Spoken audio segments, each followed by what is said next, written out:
வணக்கம் அன்பர்களே. இன்றைய ஆலய தரிசனத்தில் அருள்மிகு ஸ்ரீ வெங்கடேஸ்வர சுவாமி ஸ்ரீ திருப்பதி பெருமாள் திருக்கோவில், சாந்தி காலனி, அண்ணா நகர், சென்னை. 50 ஆண்டுகள் பழமையான இச்சிறு ஆலயத்தின் கருவறையில் தேவியர் இருபுறமும் உடனிருக்க நம் திருமால் சற்றே சிறியவராக திருப்பதி திருமலையில் திருக்காட்சி அளிப்பது போல தத்ரூபமாக வெங்கடாஜலபதி சுவாமியாக அருட்காட்சி அளிக்கிறார். இத்தலத்தில் அருள்பாலிக்கும் லட்சுமி நரசிம்மர் அழகோ அழகு.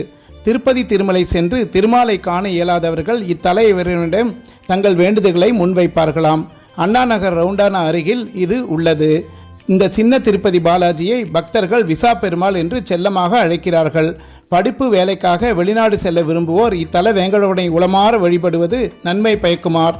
சனிக்கிழமை வழிபாடு தல விசேஷம். ஓம் நமோ நாராயணாக நமக, ஓம் நமோ நாராயணாக நமக, ஓம் நமோ நாராயணாக நமக. நன்றி, வணக்கம்.